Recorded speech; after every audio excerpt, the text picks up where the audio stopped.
ఈరోజు story super ఇంట్రెస్టింగ్గా ఉంది. అస్సలు మిస్ అవ్వద్దు. సుందరి నాటకాల కంపెనీ నుంచి వచ్చిందని ఈరోజు ఇంట్లో తెలిసిపోయింది.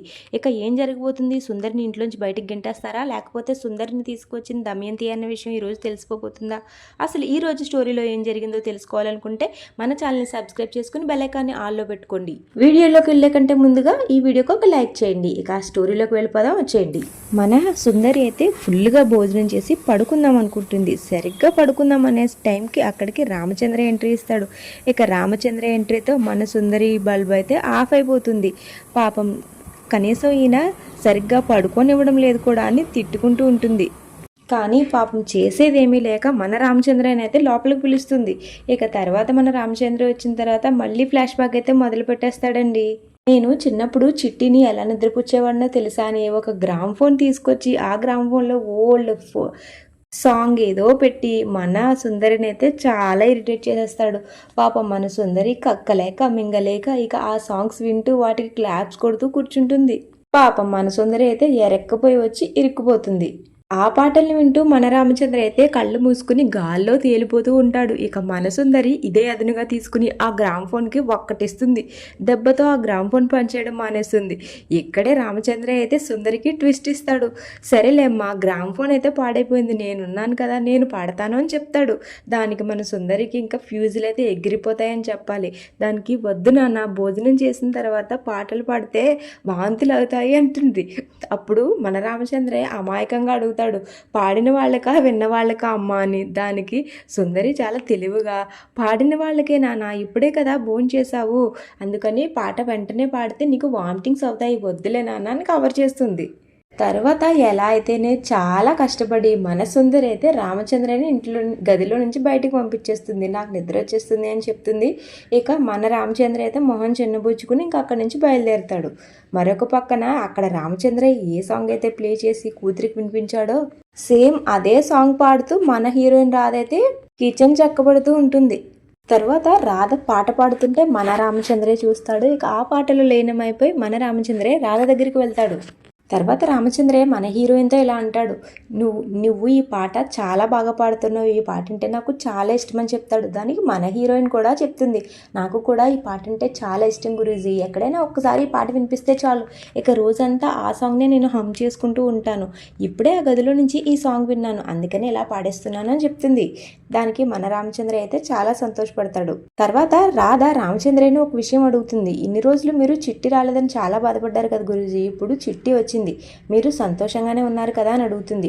మన రామచంద్రయ్య అవునమ్మా అని సమాధానం చెప్తాడు. కానీ తన మొహంలో ఎటువంటి ఆనందము సంతోషము కనిపించదు. ఎందుకంటే వచ్చిన ఆ సుందరి తనకి కూతురు కాదు కాబట్టి, ఆ సంతృప్తిని సుందరి రామచంద్రయ్యకు ఇవ్వలేకపోయింది కాబట్టి. ఈ సీన్ ఇక్కడ ఇలా ఉండగా మరొక పక్కన పాపం మన హీరో విక్రమ్ కృష్ణ రాధను ఫ్రెండ్ అని పరిచయం చేసినందుకు చాలా బాధపడుతూ ఉంటాడు. బాధపడడమే కాదండి, తన రెండు చెంపలు వాయించుకుంటూ ఉంటాడు.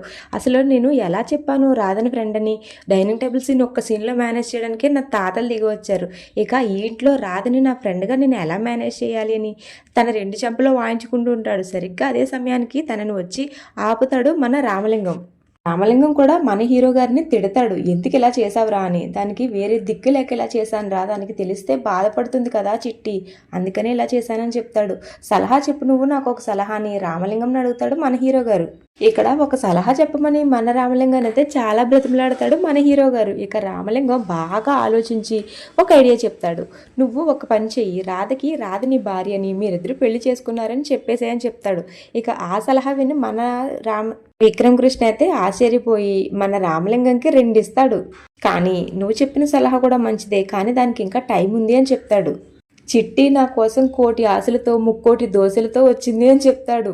అలాంటి టైంలో నేను తనని బాధ పెట్టలేను అని కూడా అంటాడు. ఈ మాటకి అమాయకంగా మన రామలింగం అయితే ఇలా అడుగుతాడు, అదేంటి చిట్టికి దోశల బండి ఉందా అని.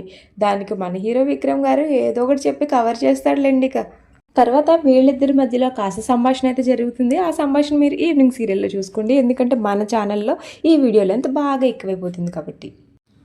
వీళ్ళిద్దరి మధ్యలో డిస్కషన్ అయితే మీరు అస్సలు మిస్ చేసుకోవద్దు. ఇక తర్వాత మన హీరో గారు అయితే రామలింగం పైన బాధ్యత పెట్టేసి, నువ్వు ఇంకా ఆలోచించి చెప్పు, నాకు ఒక ఐడియా ఇవ్వని చెప్పి అక్కడి నుంచి వెళ్ళిపోతాడు. తర్వాత మన హీరోయిన్ అయితే పక్కేసుకుంటుంది. ఆ పక్కన తీసి నేను ఈరోజు బయట పడుకుంటాను, నువ్వు బెడ్ పైన పడుకో అని చెప్తాడు. దానికి మన హీరోయిన్కి డౌట్ వస్తుంది, ఎందుకు అలా అని. దానికైతే మన హీరో గారు సమాధానం చెప్తాడు, అంటే నువ్వు నేను ఒకే రూమ్లో పడుకున్నాం అనుకో, చిట్టికి డౌట్ వస్తుంది కదా, చిట్టికి డౌట్ రాకుండా నేను బయట పడుకుంటాను, నువ్వు రూమ్లో పడుకో అని చెప్తాడు. అలా చేస్తే మరి ఇంట్లో వాళ్ళకి తెలిసిపోతే మీ అమ్మ వాళ్ళు తిడతారు కదా అని అడుగుతుంది మన హీరోయిన్. దానికి మన విక్రమ్ కృష్ణ అయితే నేను ముసుగు వేసుకుని పడుకుంటాను, వాళ్ళకి ఎవరికి తెలియకుండా అని చెప్తాడు. మన విక్రమ్ కృష్ణ ఆలోచనకైతే మన హీరోయిన్కి చాలా నవ్వొచ్చేస్తుంది. పెళ్ళి కళ్ళు మూసుకుని పాలు తాగినట్టు మీరు ముసుగు వేసుకుని పడుకుంటే ఇంట్లో వాళ్ళు ఎవరికి కనిపెట్టలేరు అనుకున్నారా అని అడుగుతుంది. దానికి మన హీరో గారు అయితే అలానేముంది, ఏ లవంగమో అనుకుంటారు కదా అని అంటాడు. దానికి లవంగానికి ములక్కాయకి తేడా తెలీదా, ఇంట్లో వాళ్ళకి లవంగం పొట్టిగా ఇంత ఉంటాడు, మీరు ములక్కాళ్ళ రీవులో తాడి చెట్ల అంత ఉంటారు, ఇంట్లో వాళ్ళు కళ్ళు మూసుకుని ఉన్నారనుకుంటున్నారా అని అడుగుతుంది. దానికి మన హీరో గారు సమాధానంగా లవంగాల్లో పొట్టిగా నేను కాళ్ళు దగ్గరికి ముడుచుకుని పడుకుంటానని సమాధానం చెప్తాడు. తర్వాత మన హీరోయిన్ పాపం హాల్లో దోమలు కుడతాయని చెప్తుంది. అయినా సరే మన హీరో గారు వినకుండా బయటికి వెళ్ళి బయట పడుకుంటాడు. తర్వాత మంచినీళ్ళ కోసం వచ్చిన సునంద అయితే మన హీరో గారు చేయి తొక్కేస్తుంది. తర్వాత సునంద చేయి తొక్కేయడంతో మన హీరో గారు అయితే కెవ్వమని ఒక కేకేస్తాడు. తర్వాత మన హీరోని హాల్లో చూసిన సునంద అయితే ఆశ్చర్యపోతుంది. నువ్వేంట్రా ఎక్కడ పడుకున్నావు అని అడిగిన దానికి పిచ్చి పిచ్చి సమాధానాలు అన్నీ చెప్తూ ఉంటాడు మన హీరో గారు. ఏసీ పని చేయట్లేదని, దోమలు కుడుతున్నాయని ఏవేవో చెప్తాడు మన హీరో గారు. ఇక చివరికి సునందాకైతే విషయం అర్థమైపోతుంది. మీ ఇద్దరు గొడవపడి నువ్వు హాల్లో పడుకున్నావు కదా అని అడుగుతుంది కొడుకుని. ఇక మ్యాటర్ అర్థమైన మన సునంద అయితే మన హీరో గారికి క్లాస్ పీకుతుంది. ఇంటి గుట్టు బెడ్రూమ్లోనే ఉండాలిరా, బెడ్రూమ్ దాటి బయటికి రాకూడదు, ఎంత గొడవ పడినా నువ్వు నీ భార్యతోనే ఉండాలి అని చిన్న క్లాస్ అయితే తీసుకుంటుంది మన హీరో గారికి. తర్వాత సునంద తన కొడుక్కి ఇష్టం లేకపోయినా బలవంతంగా మన హీరో గారిని అయితే రూమ్లోకి తోసేస్తుంది. మన హీరో గారు రూమ్లోకి వెళ్ళడంతో ఈ రోజు ఎపిసోడ్ అయితే అయిపోతుంది. ఇక రేపటి ఎపిసోడ్ మరింత ఇంట్రెస్టింగ్గా ఉండబోతుంది. రేపటి ఎపిసోడ్లో మన హీరో ఇంటికి ఒక పార్సిల్ వస్తుంది. అదేనండి, స్విగ్గీ డెలివరీ బాయ్ లాంటి ఒక బాయ్ వస్తాడు. అయితే ఆ బాయ్ వచ్చి మన సుందరిని పలకరిస్తాడు. నువ్వేంటి సుందరి ఇక్కడున్నావని తన స్లాంగ్లో అడుగుతాడు. ఇక మన సుందరి కూడా నేను ఇక్కడ కూడా నాటకాలు ఆడడానికే వచ్చానులే అని చెప్తుంది. తిన మాటలు వెనకాల ఇంట్లో వాళ్ళందరూ వినేస్తారు. తర్వాత రామచంద్రయ్య ఆ డెలివరీ బాయ్ దగ్గరికి వచ్చి నీకు ఈ అమ్మాయి తెలుసా అని అడుగుతాడు. దానికి వాడు ఆన్సర్ చెప్పేస్తాడు. మా ఏరియాలో నాటకాల సుందరి తెలియని వాళ్ళు ఎవరున్నారండి, తిని నాకు బాగా తెలుసు అని సమాధానం చెప్తాడు. ఇక మన దమయంతి అయితే చాలా కంగారు పడిపోతూ ఉంటుంది. ఇక మన రాధ నిలదీస్తుంది, నువ్వు నాటకాల కంపెనీ నుంచి వచ్చావా అని అడుగుతుంది. ఇక రేపటి ఎపిసోడ్లో గుట్టు రెట్టయిపోబోతుందా, ఏం జరుగుతుందో చూద్దాం. నేనైతే అవును, నేను ఇంటికి రాకముందు నుంచే నాటకాలు వేసేదాన్ని, తర్వాత తెరువు కోసం ఏవో వేషాలు వేశాను, నా తండ్రి ఈయనని తెలిసిన తర్వాత నేను ఇక్కడికి వచ్చాను అని చెప్తుంది అని అనుకుంటున్నాను. మీరేమనుకుంటున్నారో కూడా కమెంట్ చేయండి. ఈ వీడియో మీకు నచ్చితే ఈ వీడియోకి ఒక లైక్ చేయండి. రేపటి ఎపిసోడ్ కోసం మన ఛానల్ని సబ్స్క్రైబ్ చేసుకుని బెల్ ఐకాన్ ఆన్లో పెట్టుకోండి. Thank you so much for watching.